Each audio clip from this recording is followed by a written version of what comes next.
Good morning, SBC. Every night before Sebastian and Olivia go to bed, we put on a podcast and they get to listen to Bible stories. And Sebastian absolutely loves it. One day he comes up to me in the morning and he says, Dad, you won't believe what happened, Dad. There was an earthquake, but God didn't do the earthquake. And we've got to find out why. And I had to chuckle to myself because the story he's talking about is one of my favorite stories. And I remember being 16 years old and reading it for the first time and asking myself this question, why? What was God trying to teach Elijah in the story? And if you're not familiar with the story, Elijah's just won a massive victory on Mount Carmel. He's called down fire from heaven and God's put on this big show and it's been a great miracle. And Elijah hopes that this would turn the hearts of Israel back towards God and away from idolatry. And unfortunately, that isn't what happens. And very soon after this, Elijah is getting chased and persecuted, and he falls into this great depression.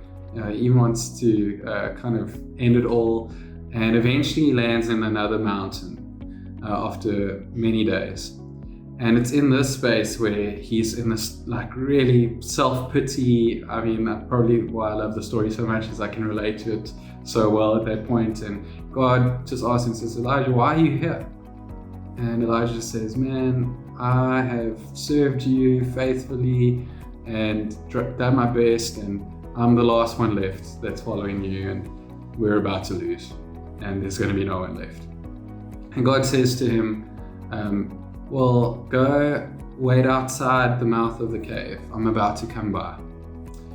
And Elijah goes out, and there's this massive wind, and trees are getting ripped out of the ground. And Elijah perceives that God is not in the wind and goes back inside the cave. And God asks him again, why are you here? And Elijah, complains again. And God says, no, go wait outside. I'm going to come by.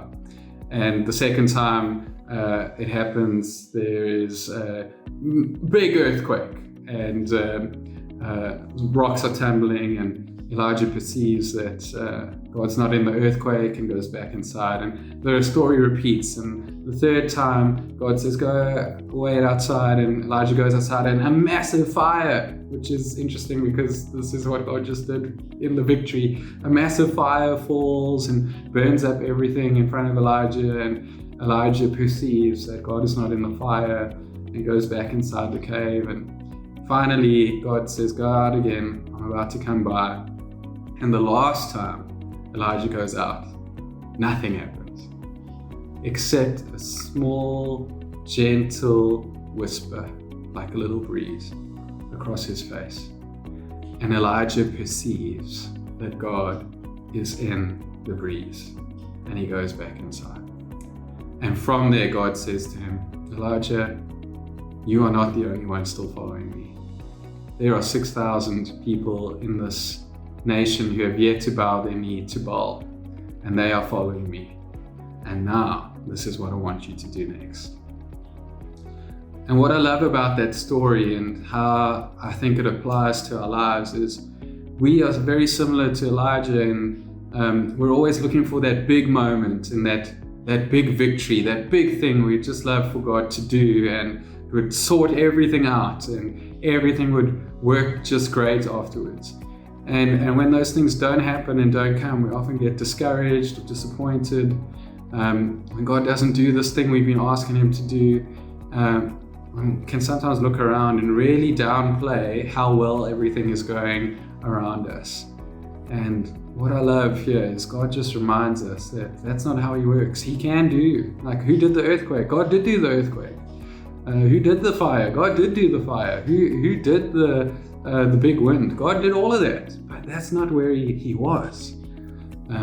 He was in that still, small voice. And what I feel like he's saying to you and me this morning is, guys, don't chase after these big, massive miracles. I can do all of them. My power is limitless. But the greatest miracle And the greatest thing we have is this relationship that we have with God that requires us to come close. It requires us to listen, because He's always talking softly and quietly, and He's working always everywhere around us, and He will win. Let's be encouraged by that this morning. I want to encourage you, go and look for the still small voice.